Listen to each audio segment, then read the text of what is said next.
എല്ലാ കൂട്ടുകാർക്കും നല്ലൊരു ദിവസം ആശംസിച്ചുകൊണ്ട് നമുക്ക് നേരെ ഇഷിതയുടെയും മഹേഷിന്റെയും ഇന്നത്തെ നല്ലൊരു വിശേഷം കേട്ടാലോ. ആദ്യമായി കാണുന്നവരാണെങ്കിൽ ചാനൽ ഇഷ്ടപ്പെട്ട ഒന്ന് സബ്സ്ക്രൈബ് ചെയ്യാൻ മറക്കരുത്. വീഡിയോ ഇഷ്ടപ്പെടുകയാണെങ്കിൽ ലൈക്ക് ചെയ്യാനും മറക്കരുത് കേട്ടോ. നമ്മുടെ മുന്നോട്ടുള്ള യാത്രയിൽ നിങ്ങളുടെ സപ്പോർട്ട് ലൈക്കുമാണ് നമുക്ക് ഏറ്റവും കൂടുതൽ പ്രചോദനമായി മാറിക്കൊണ്ടിരിക്കണേ. അപ്പൊ നമുക്ക് നേരെ നമ്മുടെ വിശേഷത്തിലേക്ക് പോയാലോ. അങ്ങനെ ഇന്നത്തെ വിശേഷത്തില് വിനോദിന്റെ അടുത്തേക്ക് സുയിത്ര വരുവാണ്. പിന്നീട് ചോദിച്ചു, അല്ല ചെറുക്കനും കൂട്ടിനും വരാറായി, വരുന്നില്ലേ? നമുക്ക് അവരെ പോയി സ്വീകരിച്ചോണ്ട് വരാന്ന് പറയാം. ഏയ് ഞാൻ വരുന്നില്ല, സുജി പോയിക്കോളാൻ പറയണം. ആ ശരി ശരി, അന്ന് അവിടെ ഇരുന്നോളാൻ പറഞ്ഞിട്ട് സുഹിത്ര അങ്ങോട്ട് പോവാണ്. അപ്പോഴേക്കും പ്രിയാമണിയും മാഷും ഒക്കെ പുറത്ത് നിൽക്കുന്നുണ്ടായിരുന്നു. ആഷിതേനെ സുഹിത്രനെ കണ്ടു കഴിഞ്ഞപ്പോ ചോദിച്ചു, അല്ല കാര്യങ്ങളൊക്കെ ഓക്കെ ആണോ? പിന്നെ കാര്യങ്ങളൊക്കെ എപ്പോഴും ഓക്കെ. അല്ല മോള് ഒരുങ്ങി കഴിഞ്ഞോന്ന് മാഷി ചോദിക്കുവാണ്. പിന്നെ അവിടെ മനസ്സിനെയമ്മ ഫുൾ ടൈം അടുത്ത് തന്നെ നിൽക്കുന്നുണ്ട്, എല്ലാ കാര്യങ്ങൾക്കും മേൽനോട്ടം വഹിച്ചുകൊണ്ട്.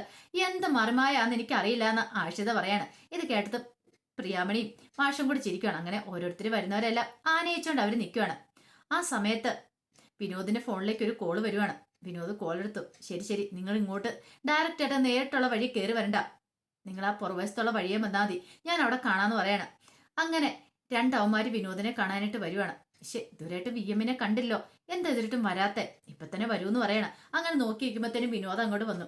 അതെ, പറഞ്ഞ കാര്യങ്ങളൊക്കെ ഓർമ്മയുണ്ടല്ലോ എന്ന് പറയാം. എല്ലാം ഓർമ്മയുണ്ട്. പിന്നെ കൊല്ലണ്ട, അറിയാലോ, കല്യാണം മുടക്കുക മാത്രമാണ് നമ്മുടെ ലക്ഷ്യം, ഒരു കാരണവശാലും കൊന്നേക്കല്ലെന്ന് പറയാം. അതൊക്കെ ഞങ്ങൾ ഏറ്റു, ആ കാര്യത്തിൽ ഒരു ടെൻഷനും വേണ്ടെന്ന് പറയണം.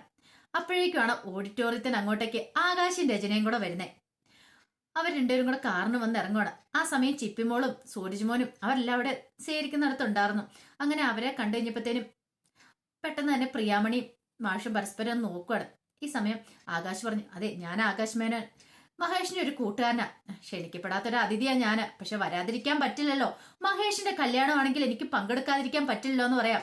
അത് കേട്ടതും മാഷ് പറഞ്ഞു, വാ അകത്തേക്ക് വരൂന്ന് പറയാണ്. അപ്പോഴേക്കും രചനയും കൂടെ അങ്ങോട്ടേക്ക് വന്നു. പെട്ടെന്ന് ചിപ്പിമോള് പറഞ്ഞു, അതെ എന്റെ അമ്മയുടെ ഡാഡിയുടെ വിവാഹം, രണ്ടുപേരും കൂടെ അകത്തേക്ക് വന്നാട്ടെ എന്ന് പറയണം.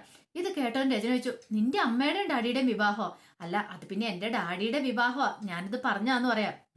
നീ അങ്ങോട്ട് വാ, വീട്ടിലേക്കല്ലേ വരുന്നേ, നിനക്കിട്ട് ഞാൻ വെച്ചിട്ടുണ്ടെന്ന് പറയാണ്. ഒട്ടും അങ്ങോട്ട് ഇഷ്ടപ്പെട്ടില്ല രചനയ്ക്കത്. പിന്നീട് അവർ രണ്ടുപേരും കൂടെ ഒട്ടിച്ചേർന്ന് അങ്ങോട്ട് പോണ സമയത്ത് സൂരജിനോട് ചിപ്പിമോള് പറഞ്ഞു, ആ തെങ്ങ് നോക്കിയേ, ആ പോന്നേ എന്റെ അമ്മയുടെ കൂടെ പോന്നേ ഗമ്മ എന്ന് പറയണം. ഗമ്മ? അതേന്നെ, എപ്പൊ നോക്കിയാലും എന്റെ അമ്മയോട് ഒട്ടിച്ചേർന്ന് നടക്കുള്ളെന്ന് പറയാം. ഇത് കേട്ട് കഴിഞ്ഞപ്പം വല്ലാത്ത ദേഷ്യം വന്നു ആകാശം പെട്ടെന്ന് ഇവളെ ഞാനെന്നും പറഞ്ഞോണ്ട് അങ്ങോട്ട് പോകാൻ തുടങ്ങിയപ്പോഴത്തേനും രചന കയ്യിലേക്ക് കയറി പിടിച്ചു. വേണ്ട ആകാശെ, അവള് വീട്ടിലേക്കല്ലേ വരുന്നേ, ഇതിനൊക്കെ ഉള്ള ചേർത്ത് നമുക്ക് അവൾക്കിട്ട് കൊടുക്കാന്ന് പറയണം. പിന്നീട് അവരകത്തേക്ക് കയറി ചെല്ലുവാണ്.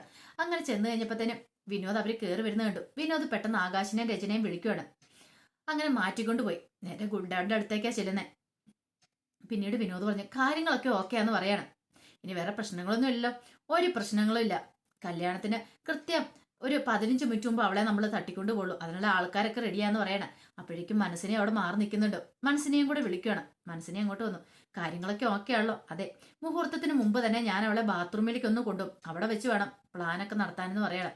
എല്ലാം ഏറ്റു. അതെ, ഞാൻ അങ്ങോട്ടേക്ക് ചെല്ലട്ടെ, എനിക്ക് അധികം സമയം ഇവിടെ നിൽക്കാൻ പറ്റില്ല, ആൾക്കാർക്ക് ആരെയൊക്കെ സംശയം തോന്നി തീർന്നും പറഞ്ഞോണ്ട് മനസ്സിനെ അങ്ങോട്ടേക്ക് പോവാണ്. ആ സമയത്ത് ടീച്ചർ പറഞ്ഞു, എനിക്ക് ആകെപ്പടെ കൈയും കാലും ഒക്കെ വിറയ്ക്കുന്നുണ്ട്. ആകാശ് ചോദിച്ചു, അതെന്താ അങ്ങനെ? അല്ല നടക്കൂലെന്ന് അറിയത്തില്ലല്ലോ. നടക്കൂന്നേ, എങ്ങാനും പിടിക്കപ്പെടുവോ? എങ്ങനെ പിടിക്കപ്പെടാനായിട്ട്? അതൊന്നും നടക്കുന്ന കാര്യമല്ല, എല്ലാം നല്ല മംഗളകരമായിട്ട് തന്നെ നടക്കുകയും ചെയ്യും, ഒന്നിനും ഒരിടത്തും ഒരു കുറവുണ്ടാകത്തില്ലെന്ന് പറയാം. പിന്നെ പേടിക്കേണ്ട കാര്യമില്ലെന്ന് പറയാം. വിനോദ് പറഞ്ഞു, അതെ കല്യാണം മുടക്കുന്ന കാര്യത്തെക്കുറിച്ചേ പറഞ്ഞിട്ടുള്ളൂ, അതെ അവളെ കൊല്ലാനൊന്നും പറഞ്ഞിട്ടില്ലെന്ന് പറയാം. അത് മതി എന്നൊക്കെ പറഞ്ഞുകൊണ്ട് അവരങ്ങോട്ടേക്ക് പോയിരിക്കുകയാണ്. ആ സമയത്താണ് മഹേഷും കൂട്ടരും പുറത്തു വരുന്നേ.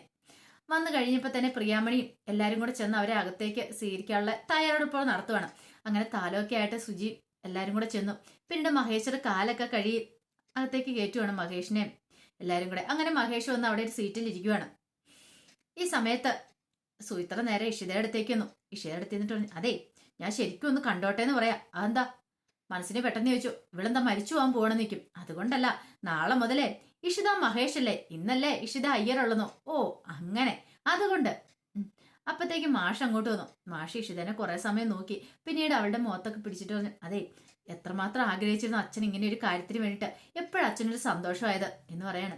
പിന്നീട് മനസ്സിനെ നോക്കിയിട്ട് പറഞ്ഞു, നിങ്ങൾ അങ്ങോട്ട് വരാൻ പറയണം. എന്തിന്? അങ്ങോട്ട് വാ മനസ്സിനെ എന്ന് പറയാണ്. അങ്ങനെ മനസ്സിനെയും കൂട്ടിക്കൊണ്ട് പുറത്തേക്ക് പോവാണ്. ഈ സമയം വിനോദും എല്ലാം ആകാംക്ഷയോടെ ഇരിക്കുക. ഇതുവരെയായിട്ട് ഒരു വിവരവും കിട്ടിയിട്ടില്ല. മനസ്സിനയുടെ ഒരു മെസ്സേജ് കിട്ടിയാൽ മാത്രമേ പ്ലാനുകളൊക്കെ വർക്കാവുള്ളൂ. അപ്പോഴേക്കും ആകാശ് രജനിയോട് പറഞ്ഞു, ഇതെന്താ ഇതുവരെയായിട്ടൊന്നും ആവാത്തെ? രജനി പറഞ്ഞു, ചിലപ്പോൾ സമയം പിടിക്കുമായിരിക്കും, നമുക്ക് മെസ്സേജ് വന്നിട്ടില്ലോ എന്ന് പറയണം. ഒരു മിനിറ്റ്, ഞാനത് ഇപ്പൊ തന്നെ വരാന്ന് പറഞ്ഞു ആകാശ് നേരെ ചെന്ന് മഹേഷിന്റെ പുറകിലത്തെ ആ സീറ്റിലേക്ക് ഇരിക്കുകയാണ്. പിന്നീട് പറഞ്ഞു, അതേ നിന്റെ കല്യാണം അല്ലേ എന്ന് ചോദിക്കണം. ഇത് കേട്ടോ മഹേഷ് ഒന്നും മിണ്ടിയില്ല. നീ കല്യാണം കഴിക്കുക, നിന്റെ ആദ്യ ഭാര്യനെ ഞാൻ കൊണ്ടുപോയി, അതുപോലെ തന്നെ നിന്റെ രണ്ടാം ഭാര്യനെ ഞാൻ കൊണ്ടുപോകും. എനിക്ക് വേണ്ടിയിട്ടാ നീ കല്യാണം കഴിക്കുന്നത്, പെട്ടെന്ന് തന്നെ കഴിക്കാൻ പറയാ.